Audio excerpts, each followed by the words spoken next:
A2F, bem-vindo à era digital.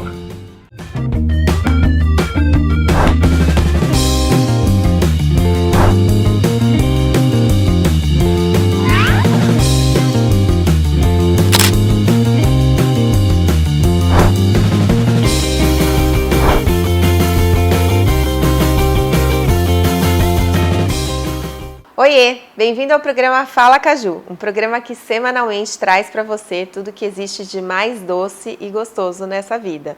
Traz saúde, felicidade, sucesso. E hoje eu tô aqui com uma história muito diferente, muito maluca, mas muito boa, muito gostosa. Tô com o Renato Jorge, um querido que é escritor, autor do livro Liderança do Céu ao Inferno e também palestrante.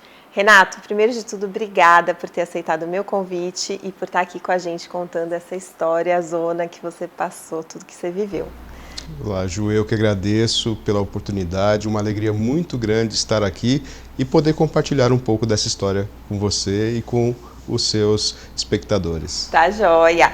E aí me conta um pouquinho de você, né? Porque a gente vai entrar nesse essa jornada, esse processo que você viveu, mas você foi empresário por muitos anos, né? Então teve várias empresas, você estava me contando. Me conta um pouquinho. Exato.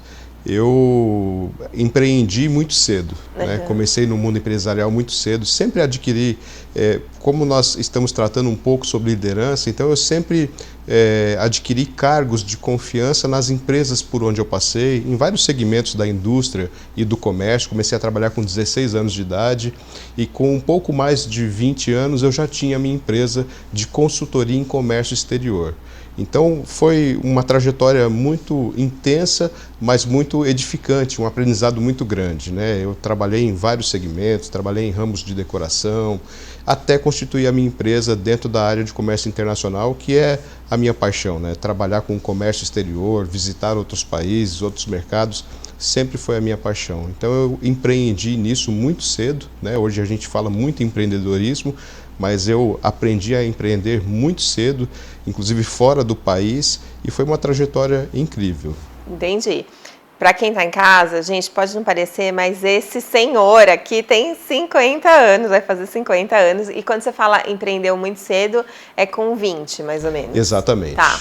Hoje eu vejo muitos empreendedores jovens, né? E isso me motiva, né? Dá um gás para a gente que empreende a tentar novos mercados, buscar novos conhecimentos. Eu, por exemplo, estou fazendo um curso de marketing digital para entender um pouco sobre venda online, sobre o mercado digital, porque nós temos que nos atualizar sempre. Sim, tá bom. E aí você tinha todas essas empresas, você teve empresa de comércio exterior, salão, indústria, comércio, e aí? Exatamente. A minha paixão, como eu disse, foi o comércio internacional, o comércio exterior. Então, durante muito tempo, eu vivi dentro desse segmento, trabalhando com importação e exportação, com aliança em diversos países.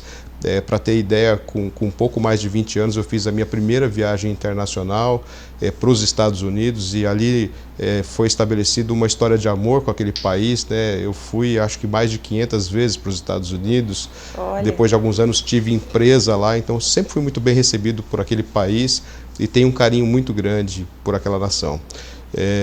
Empreendi nesse ramo, prosperei muito. Quando nós falamos em prosperidade, né, abundância financeira, eu fui muito feliz nesse quesito, nessa área. Posso dizer que eu tive muito do que o dinheiro pode proporcionar em termos de conforto, né? Em termos de veículos, de veículos blindados. Era rico, basicamente. Vamos colocar aqui as coisas. Podemos colocar popularmente dessa forma, né? Então eu tinha meu motorista particular em casa, eu trabalhava muito, então eu não tinha nem tempo para dirigir, então eu tinha que ter o meu motorista, veículos blindados. E quando eu viajava só de primeira classe ou de business class. Eu ficava em bons hotéis pelo mundo, na Europa, nos Estados Unidos, e sempre trabalhando bastante, né? Algumas pessoas glamourizam muito isso, mas eu costumo dizer que eu fui 7 vezes a Nova York e nunca vi a Estátua da Liberdade, né? Não deu tempo de eu visitar, não deu tempo de eu fazer turismo, porque eu estava sempre trabalhando. Entendi. Mas era sempre Ritmo muito prazeroso. maluco. Ritmo muito acelerado, muito Entendi. acelerado. E quando eu falo era rico, gente, é porque depois teve um pequeno, né? Teve. No caminho tinha uma pedra no meio do caminho. Conta um pouquinho dessa pedra. Eu costumo dizer que estabilidade não existe. Tá. Né? Às vezes as pessoas dizem, não, mas para o funcionalismo público existe estabilidade, eu consegui um cargo público, então eu tenho estabilidade. Na verdade, não. A gente vê alguns governos aqui no Brasil que, infelizmente, funcionários públicos ficaram sem receber, tiveram seus salários atrasados, então estabilidade não existe. Não existe. Então, existe uma estabilidade relativa. Uma coisa um pouco mais ou um pouco menos. Uma estabilidade de cargo, enfim. Mas eu costumo dizer que é muito relativo isso. E eu passei por uma situação muito difícil, né? As minhas empresas, tanto no Brasil quanto fora do Brasil, que eu tive empresa nos Estados Unidos, elas passaram por uma derrocada terrível. Em questões de planos de governo, em questões cambiais, porque eu trabalhava com comércio internacional, então o câmbio, né, o dólar, o euro, sempre influenciava nos meus negócios. E aí eu passei por uma situação dessa e também, não me isentando da responsabilidade, eu fui relapso com algumas coisas, fui responsável com algumas coisas. Um amigo meu costuma dizer que dinheiro não leva desaforo, e eu senti isso na pele. Isso é verdade, né? Parece que se a gente não sabe tratar ele direitinho, exato, né? É igual aquele parceiro complexo que você tem que dar um carinho, né? Exato. Tem que dar uma atenção, uma mimadinha. E nessa época, a minha assessoria contábil dizia o seguinte, olha, empreenda em outros segmentos, estude outros segmentos e empreenda. Eu dizia, não, o que eu faço dá muito dinheiro, o que eu faço está bom. E eu não, popularmente, eu não coloquei os ovos em outro cesto, eu coloquei os ovos num cesto só. Não diversificou, você não ficou diversifiquei. Só naquela parte de comércio exterior. Exatamente. E aí foi onde alguns clientes que eu tinha, que eu possuía, que eram da área de tecnologia, eles faliram em decorrência de planos, enfim, de câmbio, e era a maioria dos clientes que eu tinha, eu fui junto com eles. Te entendo, porque eu tenho uma empresa de tecnologia também, é um negócio complexo esse negócio. É verdade. Passou crise. E eu passei por um pouco da história da tecnologia no Brasil, né? Importação de impressoras matriciais, né? Como você disse, eu tenho já praticamente 50 anos, daqui a pouquinho a gente faz 50 anos, e eu participei da implantação da tecnologia no Brasil, de hardware, de material, de monitores coloridos, enfim. Mas eu passei por essa quebra financeira terrível. Tive que vender bens, desfazer de patrimônio para poder honrar funcionários, e fui perseguido, sofri ações trabalhistas, enfim, foi terrível. Complicado. Eu perdi tudo. Perdi motorista, perdi veículo blindado, perdi apartamento, perdi casa, perdi investimento. Fali. Quebrei. Quebrou. Exatamente. E aí? Porque a gente vai ter que fazer um intervalinho, mas eu sei que tem uma história muito, muito pesada, né? Então, para quem está em casa, não sai daí, porque a gente, quando voltar, a gente vai saber o que é esse fundo do poço que o Renato chegou. Pode ser? Fundo do poço mesmo. Isso aí, não perde. Fica aqui que é já.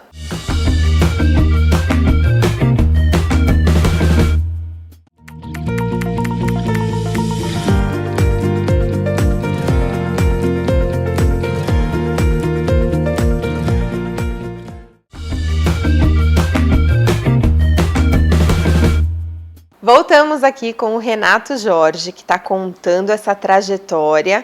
E agora, como ele estava dizendo aqui no intervalo, ele estava em voo de cruzeiro e o avião começou a cair. Só que vai mais fundo, né? Não é simplesmente quebrou e quebrou. O que aconteceu daí? Exatamente. Mais fundo do que imaginamos, né? Porque um empresário, um executivo que vivia de uma forma glamurosa, como eu disse, viajando em primeira classe, ficando em bons hotéis, em decorrência dessa falência conturbada, ele acabou indo parar na prisão. Na prisão? Na prisão. Né? Meu Deus, conta como foi isso. O que aconteceu? Eu fui preso, fiquei preso por algum tempo por questões de pensão alimentícia. Que é basicamente o que prende no Brasil. É o que prende. E o meu padrão de vida era muito alto, e quando eu quebrei, eu não tinha como honrar os compromissos, né, decorrentes de um divórcio que eu tive quando muito jovem, e acabei sendo preso. Não consegui acordos. Você tinha um filho, é isso? Isso, tá. Nessa época um filho, né? O Guilherme, que hoje está com 25 anos, já me deu uma netinha de 2 anos. Pois já é vovô, Renato. Pois é. Bom, aí o Guilherme estava nessa época com... Sim, ele era jovenzinho, né, e nem entendia muito dessas questões, mas eu acabei sendo preso, né, e algo muito incrível aconteceu, né, diante de toda essa dor, porque eu nunca tinha passado por uma experiência dessa, foi muito impactante para mim, né, me deparar com uma prisão com grades, tudo de concreto, algo muito rústico, pessoas completamente desconhecidas. Eu costumo dizer que tinham, quando eu adentrei aquele recinto, né, haviam jovens mal encarados, haviam velhos também mal encarados. Então, eu fiquei assustado, né? Você queria mudar de calçada, mas não tinha calçada para mudar? Não tinha para onde correr, né? E aí eu fiquei ali quietinho no meu canto e passados alguns dias, né, eu naquele sofrimento, eu tinha alguns compromissos, era um mês de dezembro, para você ter ideia, eu passei Natal e Ano Novo na prisão. Né, já casado novamente. Você passou um mês na prisão, você Passei um mês na prisão. 30 dias. Exatamente. Tá. E foi uma experiência terrível, porque muitos podem dizer assim, poxa, era uma prisão administrativa para pensão alimentícia, mas não é bem assim. Existiam presos ali por pensão, mas de alta periculosidade. Haviam presos que saíram do regime regular de prisão de encarceramento. Isso, e foram presos por questão de pensão e foram parar ali. Né? E passados alguns dias, há um líder dentro desse sistema, que popularmente, né, na linguagem prisional, chama-se geral, e na linguagem policial, geral, e na linguagem policial chama-se faxina. Então, é um interlocutor entre a população carcerária e as autoridades de custódia. É ele quem fala, é ele quem manda dentro da prisão. E com pouco mais de uma semana, o líder que ali estava saindo, e ele me chamou e falou, você vai ser o próximo líder, porque... Você vai ser o próximo geral. O próximo geral. Tá. Exatamente. E aí eu falei, poxa, eu acabei de chegar, me deixa quietinho aqui no meu canto. Ele falou, não, todo mundo gosta de você, você sabe conversar com todo mundo, você é a pessoa ideal. Acabei de chegar e não quero ficar. Quero ir embora daqui. Quero ir embora já. Eu já estava assim, não tinha aceitado, né? Mas eu falei, olha, eu vou ter que ficar aqui, então eu vou tentar ficar da maneira mais sutil possível, né? Mais reservada possível. E quando ele me fez essa proposta, eu falei, poxa, e agora, né? Pedi um dia para pensar, no dia seguinte eu falei, bom, já que é para liderar, vamos liderar. E aí aceitei a proposta, ele me apresentou às autoridades de custódia, falou, esse é o novo geral. E algo muito interessante que o delegado geral falou para mim no momento, né, da posse, vamos dizer assim, ele falou, olha, em casos de rebelião, o geral é o primeiro a ser morto. Aí eu falei, nossa, gente. Notícia muito animadora, doutor. Mas vamos lá. Pois é. Então, bom, melhor não rebelar. Melhor não rebelar. Quero morrer. Exatamente. E foi o que eu implantei lá, né? Eu disse a todos que havia algo que parecia que não existia dentro de um local desse, que é democracia, mas que nós tentaríamos implantar isso, né? E aí eu peguei um pouquinho da experiência como executivo, como gestor, e tentei implantar ali naquele local tão rudimentar, né? Tão difícil, né? Com pessoas tão diferentes, mas houve êxito e a gente conseguiu desempenhar um papel bastante interessante ali.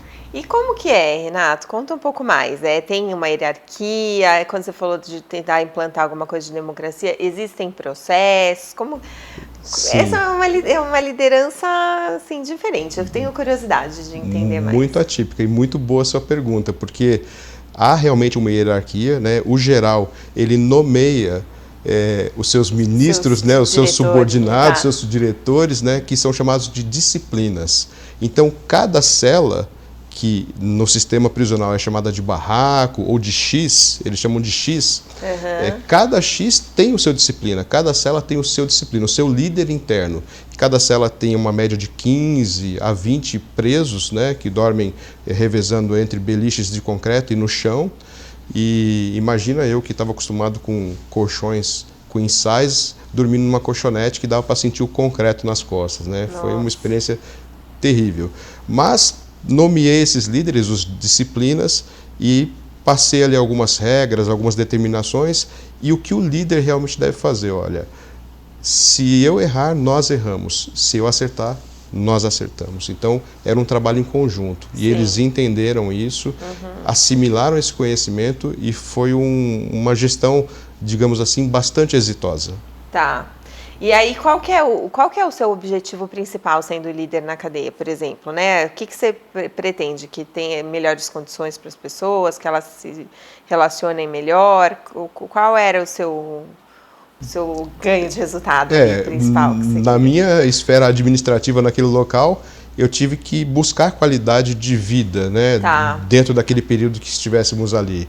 Então, limpeza, ela se tornou a ser exemplar. Né, eu diria que era possível comer no chão, de tão limpo que o local ficou. Nós estabelecemos, conseguimos montar com a autorização das autoridades uma academia lá dentro com garrafas PET, com cabos de vassoura. Então foi criado supino, foi criado uma área para exercício físico.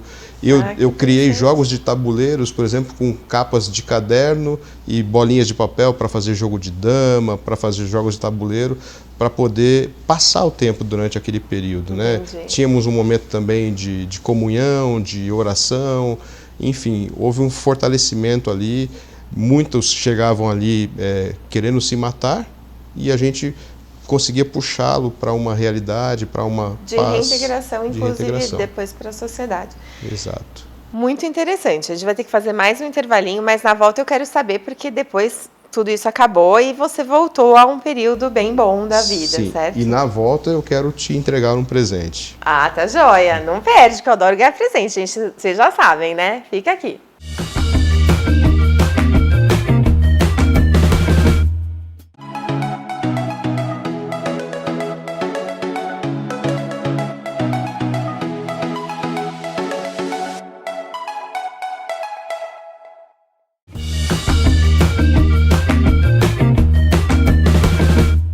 Estamos de volta aqui com o Renato Jorge, que está contando um pouquinho dessa história de liderança do céu ao inferno. E aí, Rê, você saiu da prisão, me conta aí o que aconteceu nesses últimos anos. Pois é, Ju. Depois de uma experiência dessa, muitos entram em depressão, muitos não sabem para onde ir, e eu costumo dizer que a gente tem que fazer do limão uma limonada, né? Então, imaginei que isso pudesse se tornar uma boa história para se contar e deu certo, virou um livro, que é o nosso livro aqui, Liderança do Céu ao Inferno, e Ju, eu faço questão de deixar um com você. Ai, que legal! Adoro receber presente. Então, você escreveu esse livro no último ano, né? Sim, escrevi. Eu procrastinei um pouco, né? Porque a gente fica sempre arrumando uma desculpa de que não dá tempo, Depois desse período, eu passei por algumas empresas, eu vivi algum tipo de restauração, né, no mercado empresarial, no ramo empresarial. Tenho vivido isso ainda, né, reconstruindo a vida financeira, reconstruindo a vida empresarial, mas eu resolvi contar essa história, compartilhar essa história, porque inclusive diante do que a gente tem vivido, diante de pandemia, esse mundo novo, né, essa nova realidade que nós estamos vivendo, muitas pessoas estão temerosas. Eu tenho palestrado, inclusive, para empresários que no ano de 2020, por exemplo, no ramo têxtil, empresas que forneciam uniforme escolar ficaram sem vender nada, né? Ficaram desorientados. Sim. E o passar pela prisão, né, isso que eu vivi, de liderança, não significa que você vai permanecer, é uma passagem. Essa crise, inclusive, que muitos estão vivendo dentro do setor empresarial e de comércio, da indústria e do comércio, é uma passagem, não é uma permanência, né? Você ficar na crise é uma decisão. Sim. É possível você se reinventar, nós vemos empresas que se reinventaram, estão lucrando, vários ramos que estão aí prosperando diante da crise. E o livro ele traz essa mensagem, né, de que um empresário passou por uma situação bastante confortável em sua vida, depois passou por um inferno, que é uma liderança dentro de uma prisão, algo inimaginável para mim, mas que eu tirei uma lição de que você só passa, você não permanece. Sim, né? Crises acontecem, mas você consegue, né, retomar Exatamente. sua trajetória de ascendente, né? Então, e você, na verdade, você saiu da prisão depois de 30 dias, conseguiu refazer sua vida, só pra gente poder contar pra quem tá em casa que agora tá tudo bem com o Renato, tá, gente? Exato. Isso já faz um tempo. É verdade. Você já tá, você agora voltou a ser empresário, voltou a ser, agora é palestrante também, conta mais. Isso, hoje eu atendo empresas, atendo pessoas, né? Eu fiz uma formação em coaching, então fui buscando conhecimento, eu presto consultoria para algumas indústrias, inclusive para uma indústria de cosméticos hoje, e algo interessante que eu quero compartilhar com você e com o público, Ju. Muitas vezes nós imaginamos que aquilo não se recuperará, aquela situação financeira não vai voltar a existir na nossa vida. Para vocês terem uma ideia, eu achava que eu nunca mais fosse voar. Eu amo voar, eu amo viajar de avião. E eu achava que diante da minha situação financeira, eu nunca mais fosse voar. Em 2019, eu visitei 5 países. Olha. Eu fui para a Colômbia, eu fui para o Peru, eu fui para o Reino Unido, eu fui para a Arábia Saudita, que é um dos países mais fechados do mundo, eu fui para Dubai, nos Emirados Árabes. Então, assim, não subestime, né, o seu potencial de recuperação. A sua capacidade. A sua né? capacidade. Sim. Que legal! E aí, agora você estava também me contando fora do ar um pouquinho dessas lições que você passa para os empresários, né? Porque uma das coisas que tem aqui no livro, que eu vou ler e depois te conto, e conto para você que está em casa, depois corre lá no meu Instagram, que é o @programa Fala Caju, que eu vou colocar meu review aqui, né? A minha opinião sobre o seu livro. Mas me conta, o que você consegue ensinar para esses empresários? Quais são as principais lições de liderança? Olha, tem muitas lições que nós podemos aplicar, né? E que eu apliquei no mundo empresarial e apliquei na prisão. Hoje, por exemplo, numa palestra, uma das primeiras perguntas que eu faço é qual é a parte mais importante de um voo, né? Fazendo uma analogia com algo que eu gosto, né? Alguns dirão que é a pressurização, a turbina, o motor, o GPS. E se você perguntar para um comandante, para um piloto de avião, ele vai dizer que é o plano de voo. Então, para tudo que nós façamos, inclusive dentro da área empresarial e até mesmo para a nossa vida, é o plano de voo. Nós temos que ter planejamento. E para aquele que acha que não lidera, eu quero dar um recadinho para você que está em casa. Se você acha que você não lidera, eu quero dizer o seguinte. Olha só, Ju, um estudo do Wall Street Journal revelou que cada indivíduo, cada pessoa toma, em média, 35 mil decisões por dia. Sim. Das mais relevantes até as mais simples. Aí você fala, poxa, 35 mil decisões é muita coisa. Pois é, mas você acorda, aí você decide se vai levantar ou não, se vai escovar os dentes ou não, se vai tomar banho ou não, se vai sair ou não, se vai de carro ou se vai de ônibus. Enfim, são muitas decisões que você toma que ao final do dia totalizam, em média, 35 mil decisões. Várias dessas são inconscientes, né? Sim. Você não coloca consciência nelas. Não, né? Mas são decisões. E aí eu digo o seguinte, isso é liderança. Então a pessoa que lidera a si mesma, ela é capaz de liderar qualquer outra situação. Então é só realmente desenvolver, ter esse entendimento. E nós passamos isso para empresários, para as empresas que nós visitamos, para as corporações, para as instituições que nos convidam, passando essa essência de liderança. Primeiro a intrapessoal e depois a interpessoal.